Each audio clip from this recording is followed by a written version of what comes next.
Welcome back, ladies and gentlemen. As we mentioned earlier, we'll be talking about tourism and how Egypt is opening back again for the whole world to come back and enjoy its beautiful weather, its historical monuments, its amazing attractions. Of course, COVID-19 pandemic has affected the whole world, but Egypt in particular has been exerting efforts in order to bring back tourism on the right path and in various fields. And we will be talking today about such efforts with our dear guest, Dr. Yehia Abdul, our tourism counselor. Morning to you, Dr. Yehia. Morning. Now, to start with, the leadership here in Egypt is taking the issue of tourism very seriously. It's on top of the agenda, and President Abdul al-Sisi gave his directives to upgrade the touristic sites and facilitate human resources. And he also met with the Prime Minister, and he discussed tourism recently. So tell us more about that. Well, definitely, yes. In a former meeting, like His Excellency President Abdul al-Sisi, he met Prime Minister Dr. Madbouli and Minister of Tourism Dr. Qader and requested from both of them that they got to upgrade the status of museums, tourist facilities, recreation sites and tourism sites as well nationwide, including, supporting, the workers in tourism, hospitality and tour guides. And this is going to be through, training, in a variety of techniques, like communications and quality assurance, as well as financially supporting them through social funding. Yes. Could you please shed more light on the upcoming touristic events like the parade? Also, President Abdul al-Sisi requested that the recently discovered mummies be transferred to the Grand Egyptian Museum in a great parade, and how such events could actually attract tourists who would mark their calendars in order to attend such events. Yes, this is going to be really an elaborate, ceremony and process, for the royal mummies of the, dignified kings and queens of Egypt. So President requested them that they have to organize, an international parade for the mummies from the Cairo Museum up to the Al Fustat National Museum for Civilization. And this is going to be, circulated, advertised and promoted locally and globally because many, celebrities and VIPs, worldwide are going to be invited for this unique. I mean, this is an event like once in a lifetime, And how would that promote tourism here in Egypt? Well, definitely, we haven't still opened, the Al Fustat, National Museum for Civilization, which displays 1,500 artifacts that dates back to pre-dynastic up to late period. So the opening of the Grand Museum, that will, display, prestigiously, the collection of the royal mummies. This is going to be another spot for world visitors after they visit the Grand Egyptian Museum, inshallah, the Cairo Museum. So now we have a third destination in Masr al-Qadima or Fustat, which was one of the first capitals in Egypt. Yes. President Abdul al-Sisi on Saturday met with the visiting Spanish foreign minister, and on top of the agenda there were discussions about means of boosting tourism between Egypt and Spain. As we all know, Spain is one of the top tourist destinations in the whole world. It's a Mediterranean country that attracts millions of visitors annually. So do you think that cooperation with Egypt and Spain in the field of tourism could actually give a boost to tourism here in Egypt? Yes, definitely. Her Excellency Ms. Arantxa, the foreign minister, the foreign affairs minister of Spain, she met President Sisi, Prime Minister, and other, dignitaries in Egypt. And tourism promotion between the two countries has been discussed and initiated. As we all know through tour guides and tour operators that Spanish tourists and Latin tourists, they love to visit Egypt during the summer. And the World Tourism Organization is headquarters in Madrid. And I was talking to Ms. Ghada Shalabi, Vice Minister of Tourism, concerning gastronomy tourism. And she said that they've been in contact with the WTO to get experts, to promote gastronomy tourism in Egypt. Spain, is posting like 60, 70 million visitors per year. So, like negotiations and, like contracting, both countries will be an excellent boost from Spain to Cairo. And they love Egyptian civilization and culture with the Arab background of Andalusia, Cordoba. We have strong ties between the two nations. Yes, that's true. And even in the language, there are so many Arabic words in the Spanish language. I discovered that. So we have so many ties with Spain. Yes. If we're talking about the framework of the president's meeting with foreign officials to discuss tourism, the president also met with the Italian ambassador the day before yesterday, the Belgium ambassador yesterday. Yeah. And again, they discussed tourism and means of boosting tourism with Italy and Belgium, bringing those tourists here to Egypt. How do you see this meeting? Well, really, Dr. Anani have, like a very competitive strategy concerning promoting tourism internationally. We remember 3 weeks ago, like when with the discovery of the 59, like mummies in the Saqqara necropolis, he invited 43 ambassadors and there were like rest of tourist counselors. They came for, there was 60 diplomats, like attending this, like ceremony, which really was sensational for them and for the whole world. So regularly he invites, like ambassadors because they can convey the image about the status, the facilities, the image of the country, like to their, like population, and this is a direct selling approach. He met the Italian ambassador 3 days ago, and yesterday he met François Cornet, the new Belgian ambassador to Egypt, and they're going to work jointly because we remember after the opening of the Paron et Pain Palace in Heliopolis, Dr. Anani invited around 55 ambassadors for dinner, for a gala dinner at this, prestigious mansion palace in Heliopolis. So we expect more operations, and through the last 3 weeks, we start receiving visitors from Belgium, directly flying to Marsa Alam and Sharm el-Sheikh and Hurghada. So we are receiving at least since the, the lockdown has been eased a little bit, at least 30 nationalities of visitors from Ukraine, Belarus, Moldova, EasyJet has been flying to Sharm el-Sheikh and carrying, visitors from UK 2-3 days ago. So really we are lucky to be as this destination.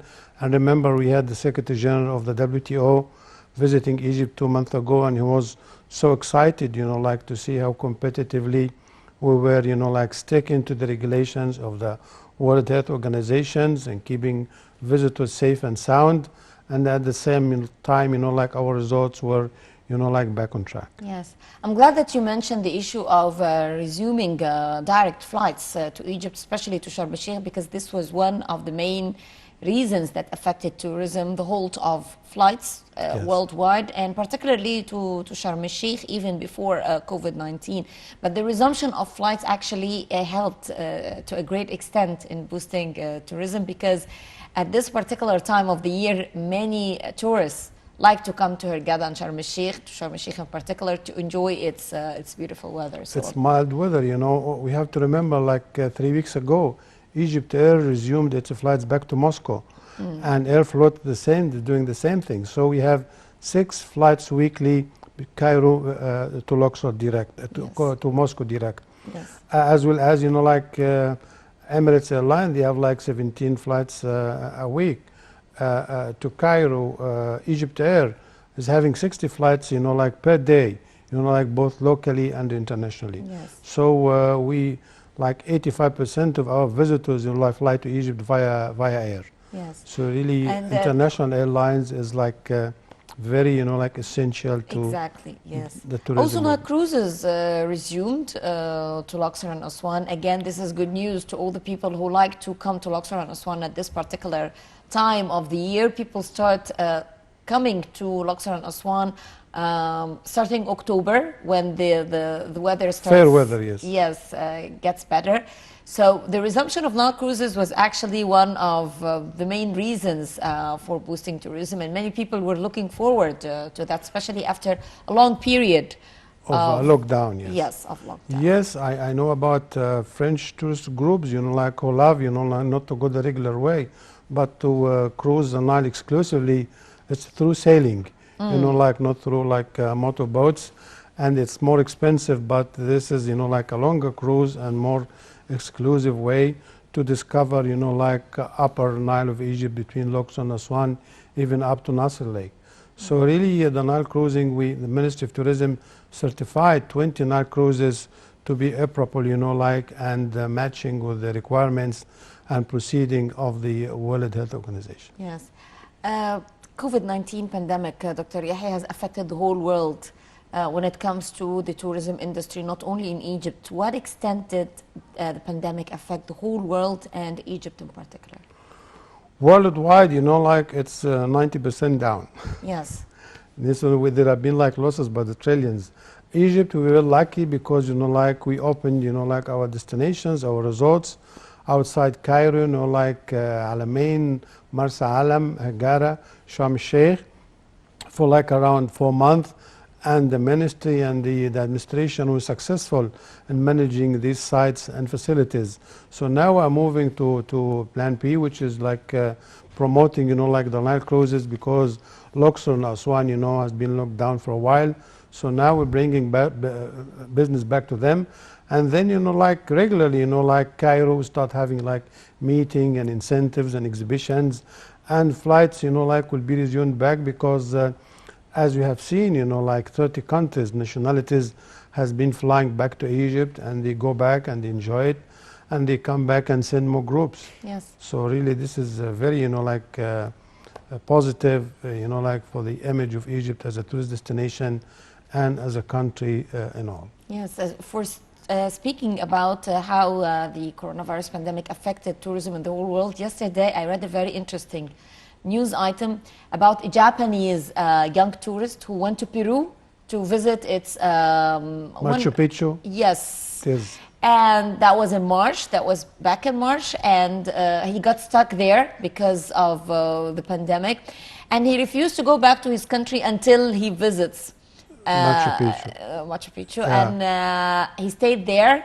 for 7 months, and a few days ago he was allowed to visit it by himself because it's still closed. But the authorities, the authorities said that he has been in Peru for 7 months just to visit this landmark. Site, So they allowed him, just him, Yeah. to visit it, and he posted his pictures online. That was really interesting. Well, the World Tourism Organization, they have to give him a special award, because he has been The persistence, very patient, like to wait. But this really location has a very spiritual and holistic, like icon for many visitors worldwide. I was in Los Angeles, close to Peru, and I know about many groups.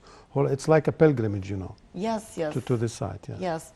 How do you see the efforts by the Egyptian government in facing the COVID-19 pandemic when it comes to tourism? Because huge efforts have been exerted since March, since the beginning of the year and until now, especially with the beginning of the tourism season here in Egypt. Yeah, really, like we had a very effective and competitive strategy. I mean, as you look, the tourism, like ministry and antiquities, they enforce it, the regulations. We have over 1,000 restaurants now that have been certified. We have, like over 20 Nile cruises that have been certified, and over 600 hotels nationwide, both, like in the metropolis and in the resort. They have been enforcing, like the regulations of the WHO, the IATA, for example, for, like passengers who fly, like through, we have like about 30 international airports in Egypt, from Aswan all the way to North Coast and Alexandria. So really all these regulations have been enforced to the letter. That's why we have an effective and we have zero defect, like concerning visitors coming, staying. We've been training the staff on hospitality operations. That was successful operation by Dr. Soha Bahgat of the Ministry of Tourism. And, like according to all these regulations and observing, we had a successful, track, like a record for us. That's why more countries and ambassadors are satisfied. For example, like I heard that the Russian ambassador was visiting Alexandria to check on like the Cecil Hotel and see, like all the regulations has been, like in effect or not. So they check this, they send the report to these countries. So that's why we still, like will be, like receiving hundreds of thousands of visitors around the year, inshallah. And how do you see the promotion campaigns to visit Egypt, whether through national media, international media, social media? Well, really, the ministry, like has a very intensive, like strategy concerning this. For example, like just yesterday we concluded the squash championship, like that was, like practiced, like the competition in the Giza Plateau. And we have, like our soccer teams, like in Morocco winning. So all this, like news adds to the image, positive image of the country. And the president is giving a very good budget for the Ministry of Tourism, like to promote worldwide. And now they are using, like virtual, like techniques, digital advertising, digital travel writing, like dispatches worldwide. And we have tourist offices in the major world capitals, as well as, like as soon as, like tourist, like exhibitions worldwide, like the WTM in London, ITB in Berlin. When all this open, we're going to be again, like an excellent partner to promote tourism, like via, like Egypt and both ways. All these efforts, Dr. Yehia, came in line with efforts also to renovate museums and, of course, the opening of the Grand Egyptian Museum. But how do you see, and of course, we're also waiting for the Civilization Museum in Fustat again to open, but renovating museums here in Egypt, these were instructions by President Abdul al-Sisi to renovate the museums and to pay more attention to museums. How do you see that in attracting more tourists? Well, really, like Egypt, like is not only, like it's our country and our nation, but it is like part, like of the world civilization. That's why you find UNESCO, WTO, like World Trade Organizations, UNDP. Most of them, they like to do projects in Egypt because of its heritage. They like to preserve it. So, for example, like the Al-Fustat National Museum for Civilization, that was like a brainchild of the UNESCO, like for Egypt to upgrade this area that was neglected for a while. The restoration of the Cairo Museum, again, that with the support of the European Union and UNESCO as well. So we do our role, but still we got, like world support because of heritage, antiquities, and like location worldwide. So really that was like very encouraging from the president to support upgrading the facilities. For example, look at the Tahrir Square. We spent like about 200 million pounds. Now it looks like a different place, like very unique. And wait until like the Al Mugamma complex, like is going to be in operation. Is going to be an excellent site for like downtown visitors. If you go to, like downtown Cairo, like the buildings now has been renovated and remodeled.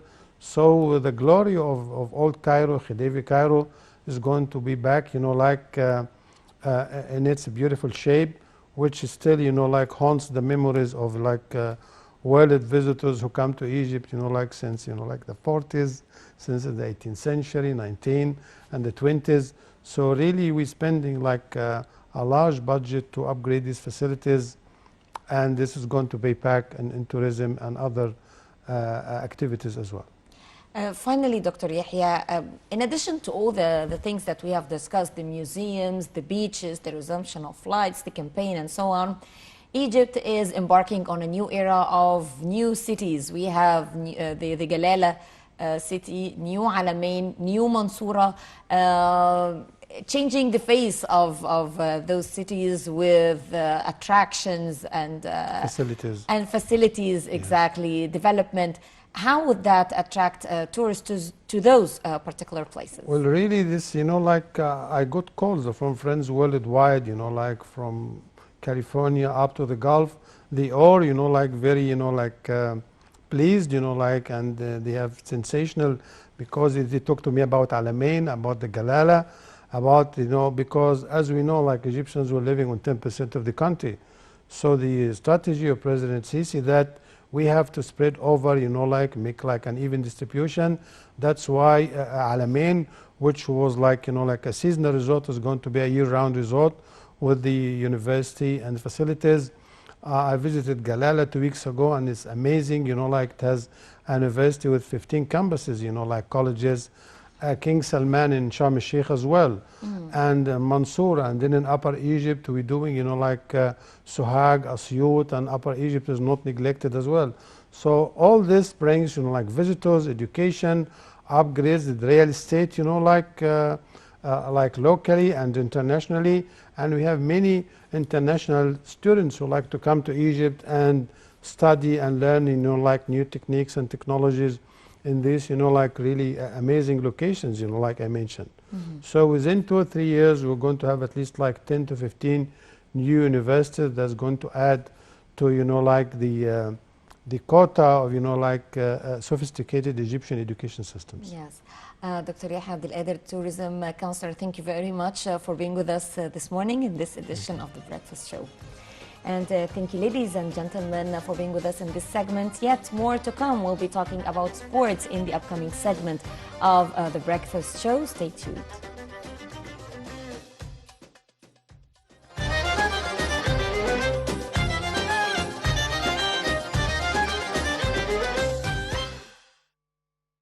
The tower of the fortress lies on the northwestern side and takes the shape of a big fortress, square in shape. Each side reaches 3 meters in length and rises to 17 meters